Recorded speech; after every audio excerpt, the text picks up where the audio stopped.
So yesterday we talked about how to start seeds for your garden because it's crucial for you to be able to be comfortable with starting seeds throughout the year because you have to grow throughout the year in order to feed your family all the vegetables you want, or at least most of the vegetables that you want. And so today, now that you're comfortable with that, we're diving right into using my 3-step garden calculator to size your perfect garden, not someone else's garden, not things general ideas about how big a garden should be, but how big your garden should be. And so this is day 16 of our challenge, and we're growing a year's worth of food during our 30-day challenge. We're just going to get right into it. And so I want you to grow at least, as much food as you can.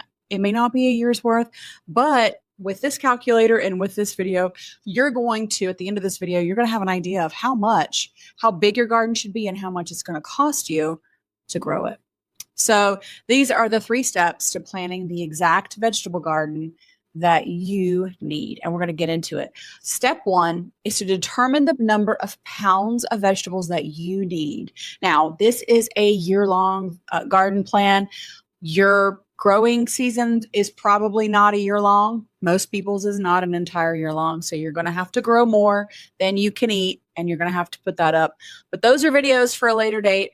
Right now, we're talking about planning for January through December. And I make some assumptions here, okay? And I'm going to come right out here and be real clear with what the assumptions are. Assumption 1, you're having 3 servings of vegetables per day. Now, in my mind, I'm thinking, I make all the meals for my family. So I'm thinking, okay, we have a vegetable for lunch. We'll have 2 vegetables for dinner. So that's 3 servings per day times 7 days. And maybe we'll go out for pizza. So we'll say 20 a week, 20 servings per week of vegetables that come from my garden need to be need to be grown. And so in my family, that is 20 a week times 4 weeks. That's 80 servings per month of veggies that need to come out of the garden. Now we need to translate that into pounds. And so I'm assuming that each of the vegetable servings in my family, I've got a family of 4, and when we have a vegetable, it's a little over 2 pounds per serving. Okay, I'm thinking about when I do potatoes, how many pounds of potatoes am I making? If I'm cooking green beans or sweet potatoes or corn, what's the rough weight? And I want to give us a little over 2 pounds. So that's going to feed my family of 4 a full vegetable serving in each meal. You may need to have a little bit less, you may have a little bit more. You adjust it for you. So for me, in this example, 1 year is going to require 12 months at 200 pounds per month. I need to grow 2,400 pounds of food in a calendar year. Step 2, I'm going to take that number and then I'm going to figure out how many pounds per month my garden needs to grow. So if I need a total of 2,400 pounds, then I need to divide that by the number of months that my garden will grow. How many months will it produce? For the sake of this example, I'm using 6 months. My garden will produce actually about 8 months out of the year. But for the purposes of this example, we're going to do a 6-month growing season. Now, that means that if I need a total of 2,400 pounds and I'm growing in 6 months, roughly 400 pounds per month need to be coming out of that garden. That's a little over 10 pounds a day. That's about right. If I plan to grow the vegetables that my family needs, that's what I'm going to have to do. Okay, so now I've gone through steps 1 and step 2. I know roughly the amount of food that I need. I know how many months I'm growing, so I know how much I need each month. And step 3 is honestly the fun part. Now, what you could do is you could go down through the list yourself of all of the crops that you like to eat, and you could write out the amount of pounds you think you'll grow. So I did this myself. I said, okay, there are some crops that grow. I'm going to grow 1 crop per year: white potatoes, sweet potatoes, field corn, pole beans. For pole beans, I choose the Cherokee Trail of Tears bean because I eat that fresh. And then I also grow double the amount and let them dry on the vine for dried bean eating because they dry to a nice black bean, and I use those for my black beans in the wintertime. So I use the same bean, and it's a pole bean. So I double the amount that I need. So if I say in the calculator, you'll see what I mean. If I've got 4 people eating, I say that I have 8 people eating so that my calculator gives me enough extra to put up. So for squash, winter squash is another one of those harvests that is you plant it early on and you're just going to plant it once a year. Tomatoes, for your indeterminate tomatoes, same thing usually. I plant those and I can get around 15 pounds off of each tomato plant. If I plant 40, that's going to give me 600 pounds.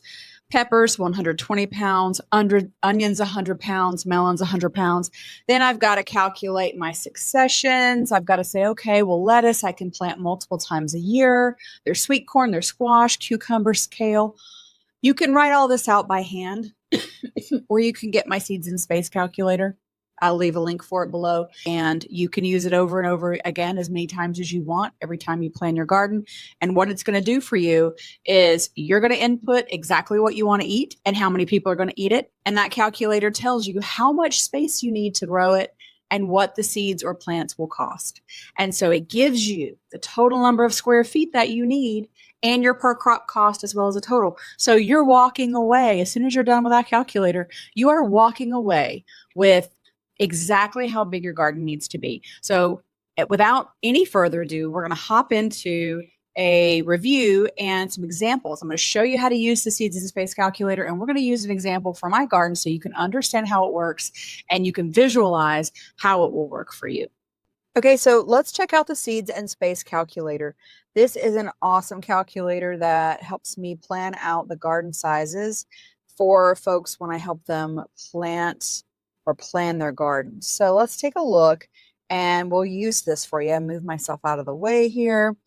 Now, the first thing you need to know, now all of these, there are varieties here that are in alphabetical order, and really you don't have to, add all of these to your garden, but if you're trying to grow a large amount of the food that you eat, you are going to want to grow a lot of them. So here's what's going to happen. You're going to go down through, and the only thing you're going to fill out is column B. All right, now you can put your own notes in column J for a particular crop. But I also have some notes in here as well. But let's go through. All right, so we're going to sit here. I'm going to go through this with you. So do you like artichokes? Now, what's interesting is you can talk about this in terms of number of people who are going to eat the produce, which means that you don't have to, not everybody in your family has to eat it, right? This is not pre-populated based on 4 people or 5 people or 6 people. Like, you might be like, listen, Michelle, we love artichokes and we need lots and lots and lots of artichokes. And so I could be like, 10 people are going to eat the artichokes. Well, you're going to see here that all of my spacing, the number of plants you need, what it should cost, all of that is included when you tell me how many folks will eat this vegetable, because I have based this on the typical yields per plant. I've done all that guesswork for you for all of these. I mean, there are like, how many crops? There are 60 crops here. So here's what we're going to do. Let's say that my family of 4 likes artichokes, and we like arugula. We also like asparagus. We'll have some basil. Let's say this year I only want to do pole beans, but let's say that I want to spend I want to use half my pole beans for fresh eating, and the other half I want to dry them and store them for dried beans in the winter. So instead of saying I'm feeding 4 people, I'm going to say I'm feeding 8. All right. Now, beets, 4 people, broccoli, same 4 people. So I'm just going to go down through here and let's say, okay, so for carrots, only 3 of us eat carrots. So that's fine. We're just going to leave it at that. And we'll scoot on down here. Chives is fine. We like cilantro. Ooh, we really love collards. So we'll say 6 there. Corn. We all love some corn. Cucumbers the same. So we're just going along. We're trucking through here. We're making good progress. Let's see. Kale. Here we go. Leeks. Again, love some leeks. We're going to go for some lemongrass, though not a ton, because only a couple of us Only a couple of us like it, right? We're just trucking along through here. 4 folks are having lettuce. We love the salad mix as well. We like melons, okay? Now we're going to grow all these things. We're not trying to, we're not getting fancy here. We're just literally saying how many people in our family are going to eat this thing. And and the spreadsheet does the rest. All right. So here we go. Peppers. Okay. We like peppers. We want to freeze a bunch of peppers as well. Potatoes. We enjoy potatoes, pumpkins. What can we say? So we're trucking through rosemary. Okay. Sage, scarlet runner beans. Not specifically. We're good with that. Strawberries. Sure. Summer squash. Absolutely. Okay. We also like tarragon. We'll have some thyme. I'll say we like tatsoi as well. And tomatoes. We don't love turnips. We'll skip that. And we'll say winter squash here. Here we go. Okay. Now, here we have let's go back, scroll back up here.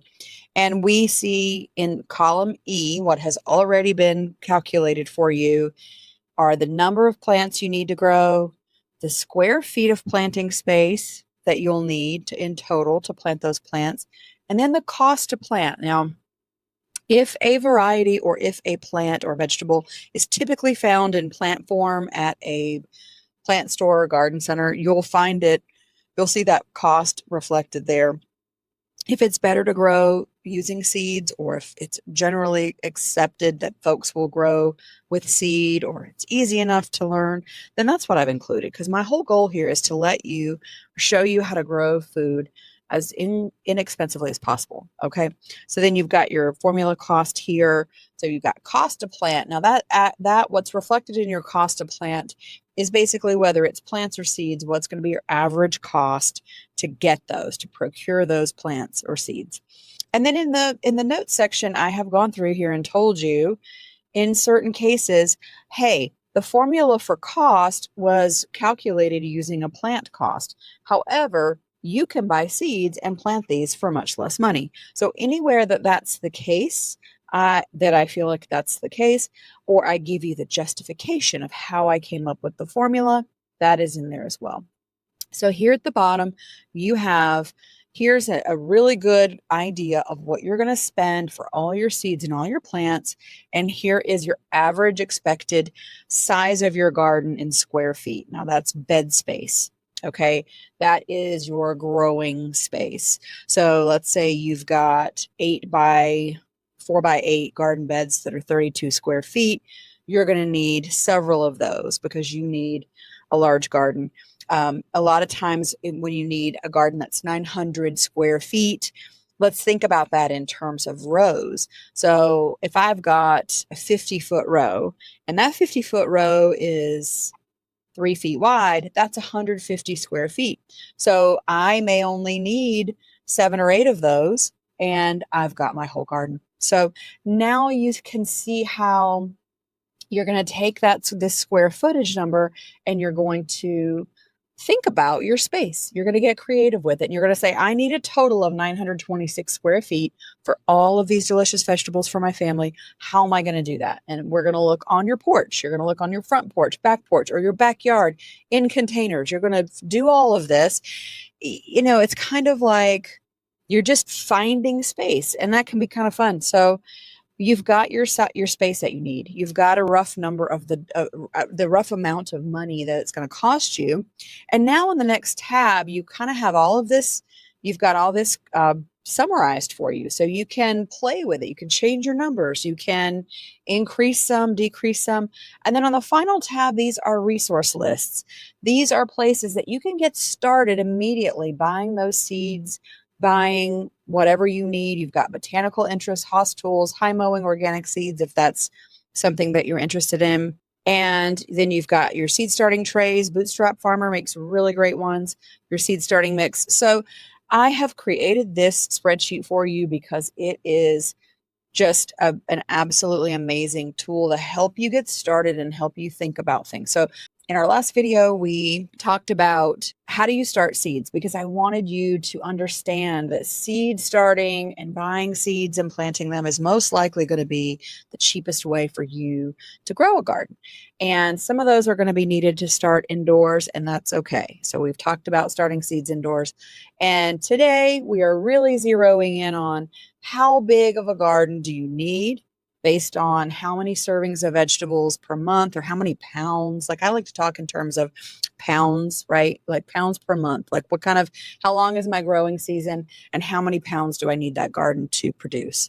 And once I know that, I can get started having fun with this spreadsheet. So now you've looked at the calculator, we've gone through that example together, and you can see the power of knowing exactly what you want and using a little bit of technology to help you decide how big your garden should be. And now the fun part begins. Now you can look at all your space. You can look at what space you have on your backyard, your back deck, how many planters you have, fabric pots. Do you have an in-ground garden? Do you have raised beds? And you can set about finding that space and deciding exactly what to plant where. And so I'm excited for you to do that. I wanted to leave you with just a couple of quick notes and some tips that are going to help you along the way. Let me just bring these up so I can refer back to them real fast. So, like I said before, I'll say it again. If you want enough of a crop to eat it all year, double the number of people that you're saying will eat it. So let's say you have a family of 2. If you guys are dogging sweet corn and you flipping love it, say that you've got 4 people eating it, you'll grow double. And that's just how the calculator works for right now.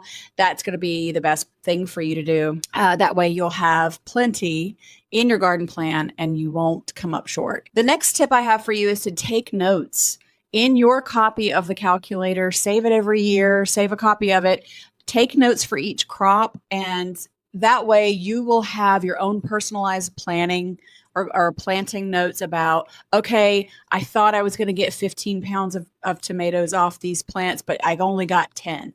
So that next year I want to increase, the amount that I grow to compensate for that. Like you just want to make notes for yourself so that all of that garden wisdom that you're gaining is being transferred from, over year after year, and you're not having to remember it all. And that's it, man. This is a great garden planner. I put quite a bit of time into it because I like to use it, and I wanted to share it with you guys in case you want to use it. It is going to be massively helpful for you. Thank you so much. I know you could have been anywhere and you chose to spend your time with me. I really appreciate it. Thanks so much. Let's get growing, and bye for now.